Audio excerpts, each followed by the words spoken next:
All right, welcome back to One True Podcast, talking Baylor and Big 12 football. With me, as always, is my good friend Zach Smith. Zach, how are you? Doing great. Looking forward to going to Disney World. Now see, you're lying. That's true. I am. Because you told me earlier this week that I like Disney, but you told me that you weren't really into that. I do Star Wars World, but I'm not a big fan of roller coasters. So gotcha. Whatever. Well, Disney's a little different, but anyway, we got Matt Murschel with the Orlando Sentinel here with us. Matt's been there at the Sentinel for over 20 years, and he covers UCF, covers the Big 12. And Matt, thanks for hopping on and talking a little football with us. Yeah, no problem. Hey, listen, Zach, if you don't want Disney World, believe me, there's Universal, there's Harry Potter World. We've got all sorts of stuff and a lot of good food if you're looking for something to to pass the time when you get down here. Yeah, that's why we're having you on. We'll be getting those recommendations from you for sure. Zach and I will be making that trip. So guys, we do have UCF hosting Baylor this week. Believe it or not, Baylor's first road game of the year. They've had 4 in a row at home. Crazy. National leading 8 home games this year.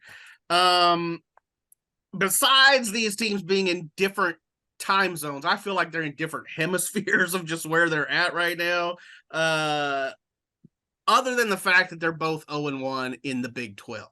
So the Knights went on the road. They dropped a 44-31 game at K-State, the defending Big 12 champ.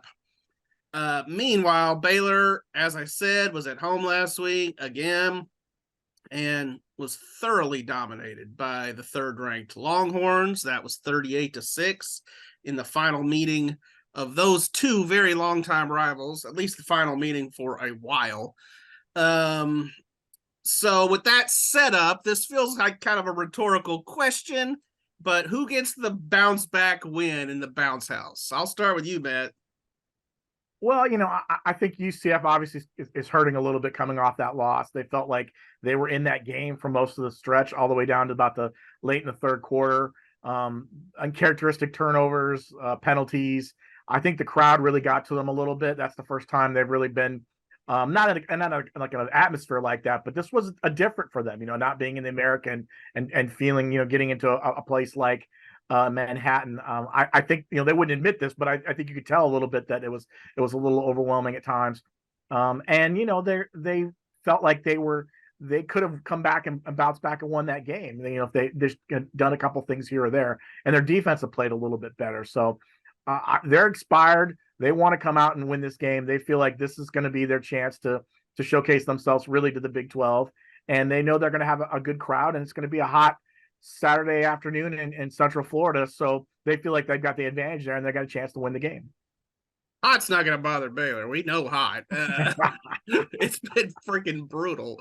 But Zach, what do you say? Any chance for the Bears here? Yeah, I mean, you were saying that UCF felt like they had a chance to come back and win against Kansas State. It was kind of the opposite for Baylor, right? There was almost no chance, like from the get-go. Well, maybe the first 2 drives, but against Texas, there was almost no hope, right? And I think that equally, Baylor is kind of feeling that. I think the players and Dave Aranda, they kind of have to flush the first 4 games of the season and kind of look at the next section of the season in a totally different light and kind of really turn the page, as cliche as that is. The good news, I think, is things are starting to get better from a health standpoint, expecting Blake Shapen to come back. We saw Dominic Richardson, the leading rusher, back against Texas, and Devin Lemire, the safety. So I think there is some case for optimism from a Baylor standpoint, with some, like I said, some of the injuries coming back, but from what they've put forth on the field, there's not a lot to kind of hang your hat on in that regard. I think Blake Shapen, if he does play, certainly is a major upgrade over Sawyer Robertson at quarterback. Sawyer has struggled.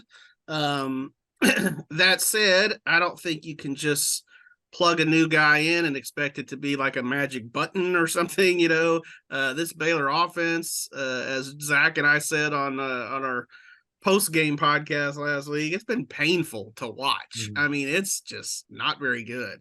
So I think I saw the line. I want to say it was maybe 11.5 or something last time I looked. That seems fair. I mean, I think UCF should be favored, and you know, maybe Baylor can cover. Maybe they can, even make a game of it, but they have not shown any signs of trending in that direction. So Matt, this does mark Baylor's first trip to UCF there, and of course the first ever Big 12 game in Orlando. What do you think that environment is going to be like at the Bounce House? And what can Baylor and maybe other Big 12 fans who might be, tuning into our podcast, expect from this Knights program as the seasons roll on? Well, I think it's going to be electric atmosphere. I mean, the fans here in Orlando and around the UCF fan base have been desperate to get in the Big 12 for almost a decade now. Going back to that Fiesta Bowl where they beat Baylor in that game. They felt like it was time that they moved into the Power Five, and now to be able to be in the Power Five, they're excited about it. The mayor here in town is dedicated this a Big 12 hometown, and their support behind it from the fan base. I think they've sold out all their home games. They're excited about having different teams come in here. No disrespect to the American, but it's just a different level of play. You're going to see teams that you haven't seen before, and so they're excited about that. And I think the players understand that.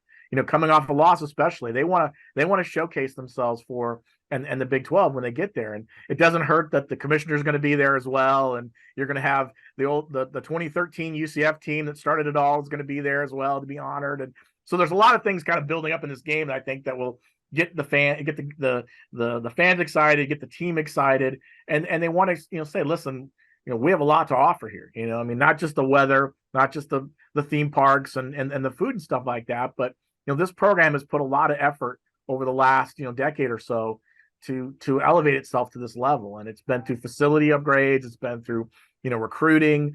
I guarantee there'll be tons of recruits here that will be just itching to kind of see what happens there, and Gus knows that if they want to continue that trend where they have got one of the top recruiting classes going into next season, they're going to have to showcase that. So all that together makes this an exciting time. I mean, again, a 3:30 kickoff is great in a lot of ways. I think the fans will be out there and you'll be tailgating for hours.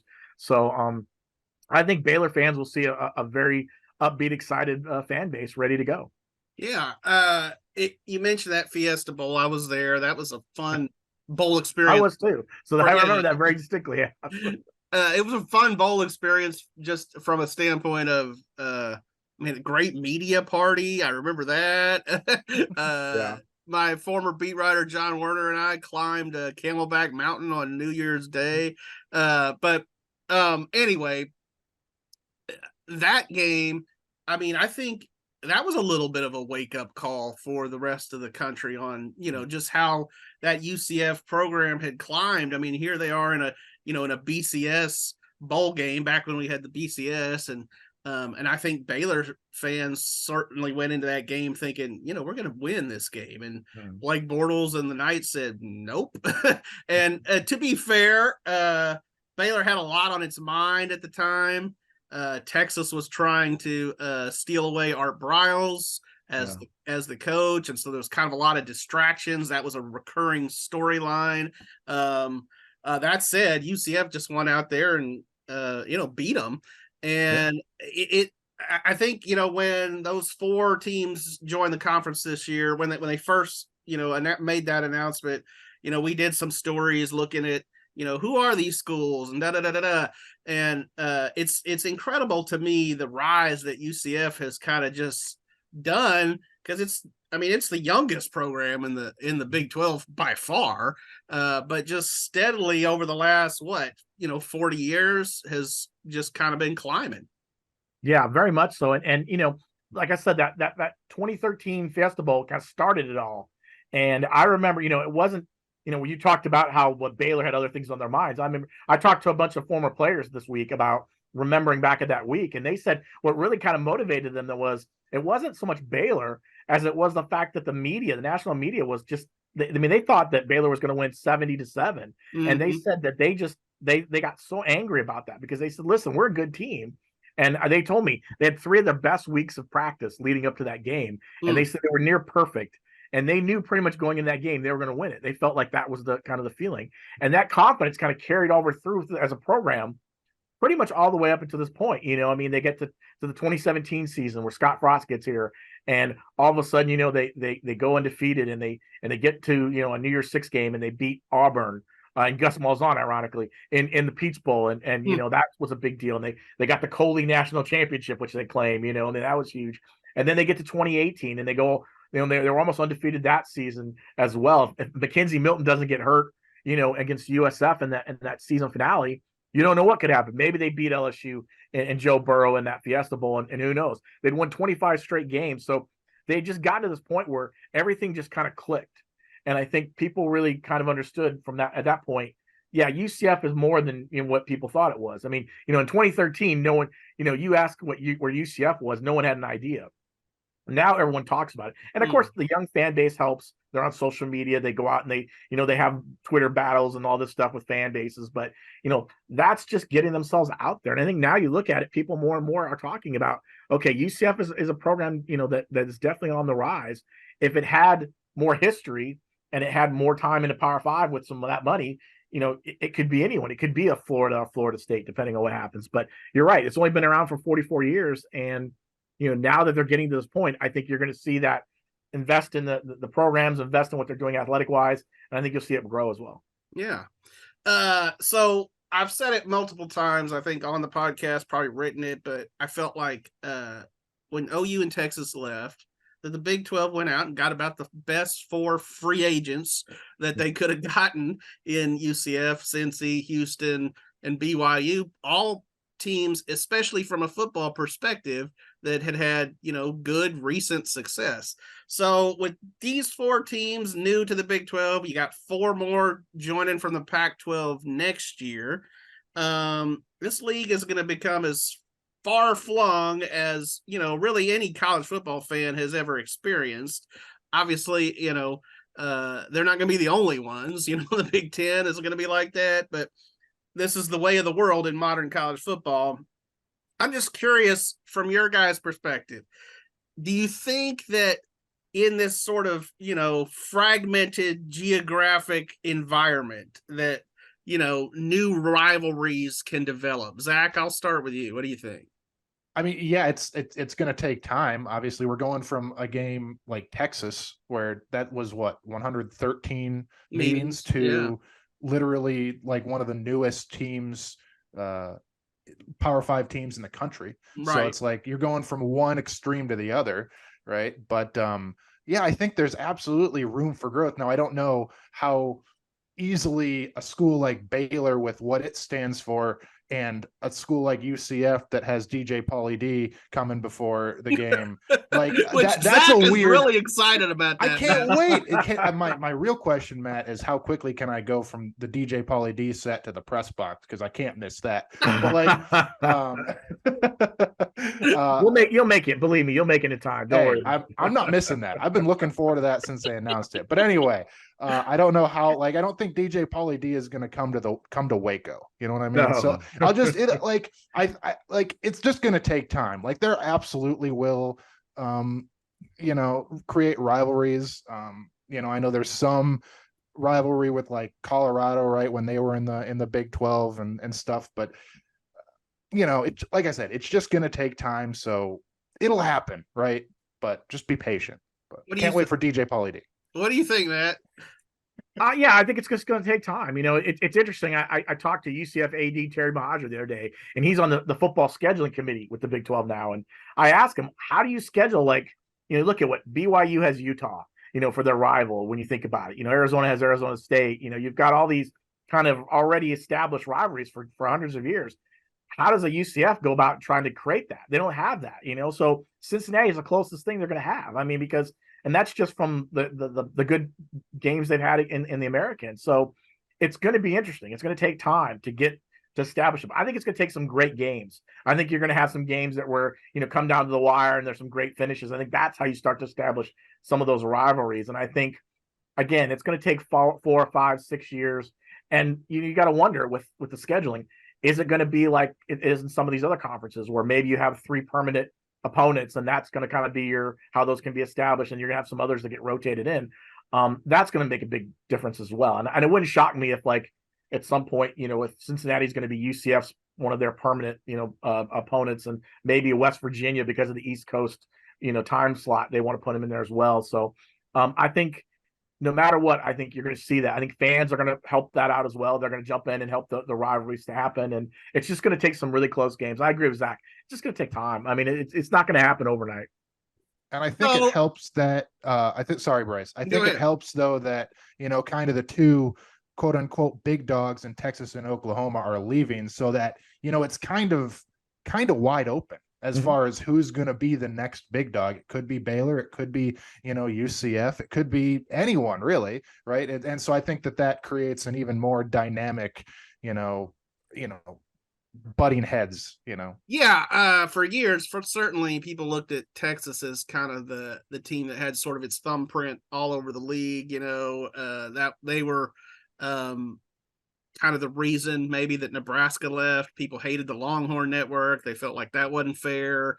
I tend to both agree and disagree with you guys. Like, yes, I do think over time rivalries could develop. I do think Matt makes a good point that for the teams that are sort of segregated, like UCF, like West Virginia has now been in the league a while, and I still don't feel like they have a rival. Maybe that will develop with Cincinnati because they are kind of close. Baylor they have a good basketball rivalry with Kansas. Their fans, this is where I think rivalries could develop in sort of the new age of college football, is like social media and that kind of thing. Matt, you were talking about UCF fans in that regard. Like Baylor and Iowa State fans have gotten into it on social media before, and that has sort of like fostered that rivalry a little bit. But nevertheless, the 2 biggest rivalries for Baylor now, with Texas leaving, are Texas Tech and TCU. And TCU by far is just Baylor's chief rival. And that's, it goes back to history and geography and, the fact that TCU's 90 minutes up the road and used to, here's a little tidbit for you, Matt, used to be in the same town as Baylor 100 and something years ago. They were both in Waco. So, yeah. I think it's going to be tougher for UCF. I don't know. Here's just a little hypothetical. Matt, what do you think about this? Like, if, for instance, Florida State were to finally say, nah, we're done with the ACC. This isn't working for us, and they were to come into this league, would UCF welcome that? Or would they be like, no, we got a nice little thing carved out here as the only Florida team in the Big 12. I mean, what's your thought on that? I think it would, in one way they'd welcome it, because I think they would say, okay, what gives us a natural rivalry, in state. And Florida State and UCF have not, outside of basketball and a couple of sports, have not played in football. I know that for a long time. So, they would probably welcome that opportunity. They've kind of skirted the issue about scheduling. So I think they would welcome that. But you're right. They would have gotten in here. They'd have been like, okay, well, now we're the only Florida school. All of a sudden, then Florida State shows up and brings its tradition and its history and everything. And so I think on one hand, they might be like, yeah, this is great. It helps us out, and it establishes a little bit. But on the other hand, they would want a little bit of the idea of being the only school from Florida. I mean, listen, they were very, when USF went to the Big East. And UCF tried to join the Big East. This is a history lesson on my part for you guys. USF tried to ban getting UCF into the Big East. Their president tried to get the school not in. So that a lot of people heard about that, and UCF got angry about that. So when they joined the American and got in together, well, you got to better believe when they were playing each other, it was personal, because it was like, you try to keep us out. So that's a good rivalry. That's how you get a good rivalry going. So again, if Florida State were coming, I think they would love it in a way, and I think they'd want to jump at the opportunity to play that school and prove to themselves. Because again, now that they're a Power 5, they feel like they're one of the Big 4 in the state of Florida. Florida State and Florida may not think that, or Miami may not think that, but that's how UCF sees itself. Yeah, Very good. So, guys, we do have a top 25 matchup in the Big 12 this week. There hadn't been that many teams ranked, honestly. We got 4-0, number 24, Kansas, traveling to Austin to face those third-ranked 4-0 Longhorns. This game was a UT blowout last year in Lawrence, despite kind of KU's sort of breakout season. But Longhorn fans have not forgotten the last time that these two teams met in Austin. Jalen Daniels and the Jayhawks came to DKR and came out with a 57-56 win. Pretty exciting, pretty memorable. Zach, were you at that one? Yep, I was there. Yeah, pretty good. So obviously a much different Texas team, really a much different Kansas team too. I mean, but I would say the payback factor would add a lot of sort of just inherent motivation for the Longhorns. So how shocking would a Kansas upset be to you guys this time around? Is it even possible? Well, I think it's possible, but I think based on everything you just mentioned, I think Texas has an extra edge to want to come out there and showcase, against Kansas, and especially considering, year in and year out, we keep hearing is Kansas back or is Texas back? Is Texas back? So I think Steve Sarkisian wants to say, okay, if we're going to continue that narrative, we've got to beat a team like Kansas. You can't just let it go. I mean, you've got over one little hump by getting over Alabama earlier in the year. Now you've got to take care of business here. And so I think, and you mentioned this is a little bit of a different Texas team than they've had the last couple of years. I think it's a more complete team. So I think there's always a chance with Kansas, but I also think that if this was at home for Kansas, maybe a little different story, but going on the road, I think it's going to be a really hostile crowd. And I think, as you mentioned before, that game a couple of years ago where, they came away, I think, fans and players and coaches all keep that deep inside, and it's not like they needed extra motivation, but they'll use it for sure. They'll break it out, and it'll be part of their pregame speeches and find a way to come back and beat them. Yeah. I've referenced that Kansas game a couple of years ago a few times on here as kind of what I thought as kind of the springboard for where Texas is right now. I think Texas, especially after seeing them last week, there's no way I'm picking against them, maybe at all for the rest of the year. So yeah, I think they're going to win probably pretty handily. If I had to guess, I think this is a different Texas team, and the fact that they go into a room and they kind of know that they're the big dogs, whereas I don't think that was kind of their mindset for the last few years. So I give me the Longhorns handily in this one.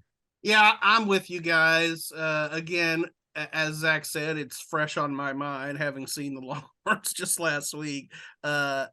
Baylor was not good in that game. They were not good, and they helped Texas out. But Texas was good, and you could see it right off the bat. And they changed Baylor's game plan right off the bat, or sort of wrecked it basically by winning the line of scrimmage. And Baylor was like, we cannot run the football, so let's start throwing it. And they had some, hit and miss success with some deep balls and stuff, but Texas's D line is going to push around a lot of teams this year. And I think as I've said here, it's going to be Brett Yormark's worst nightmare because he's going to have OU in Texas in the Big 12 championship game on the way out. Yeah. That is definitely what Brett does not. I mean, I'm sure he was thinking that back in Dallas at the beginning of everything, that no, this is not what I need happening. But Oklahoma looks just as. I mean, you look at what their offense has been like. Dylan Gabriel, who obviously UCF fans know very familiar, is having a great year, and they're playing defense, and that's something that they hadn't done in the last while. So yeah, Texas and Oklahoma look like they're on that collision course, unless someone can find a way to kind of beat the system, so to speak. Yep. So Matt, Zach and I are flying in on Friday, flying out on Sunday. And as he said, I probably won't be able to drag him over to Disney World, but we're sports writers. We're going to eat. So, give us 2 or 3, where maybe even, we don't want to hit the chains. That's, no. We want the local places, No, you don't want to do that. I would say if you're looking for a place, if you, depending on where you're staying, if you're staying nearby the attractions like the Disney area, um, they Disney has a thing called Disney Springs, which is like basically where you can go and not actually go into the park, but you can Right. go and there's restaurants and all sorts of stuff. There are tons of really great places there. Lots of barbecue. I know they've got some Spanish tapas places. They've got things that are just a little bit, and they're generally in your budget. You know, I mean, you Mhm. don't because I know as a sports writer, obviously your budgets are not you're not out there spending the big dollars. So that's a great place if you're going to, and you can get in and out really easier than you can like the attractions and stuff like that. If you're going elsewhere, you know, I would go into Winter Park area, which is north of the city a little bit. There's a lot of good restaurants down there. And you can find a couple good places. Again, a good Mexican place. There's always a good good tacos, things like that. And then you know UCF, where UCF is, there's some places around there as well. But on game days, those are usually kind of pretty packed, you know, and you might want to stay away from there. So there's no shortage of finding great places to eat, even just hole in the wall places as well. Awesome. Well, someday UCF will come to Waco. Yes. Yeah. We will return the favor because yeah, we got some good eating here, including Yes. like Mexican and barbecue and all of Yeah. that kind of stuff. So Yeah. yeah, I'm always looking forward to it. Yeah, we're looking forward to it as well. Zach and I are both disc golfers, so we're gonna get out and play some disc golf there in Orlando. We've already been checking that out. So That's good. yeah, you know, get our sweat on before we go cover a Baylor UCF football game in the heat. Thankfully, I'm sure the press box is air conditioned. Yes.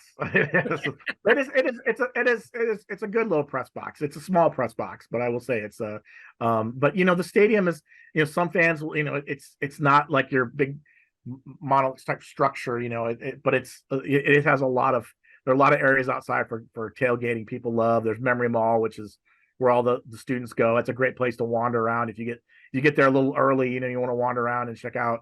You'll see all sorts of stuff, fans playing, you know, like you said, frisbee and doing all stuff, tailgating and throwing the football around. So it's an interesting little campus. I think you'll enjoy it. Awesome. Well, thanks for hopping on and dropping some knowledge with us, and we're looking forward to, you know, seeing you on Saturday. Looking forward to it, guys. I can't wait. Thanks. Appreciate it.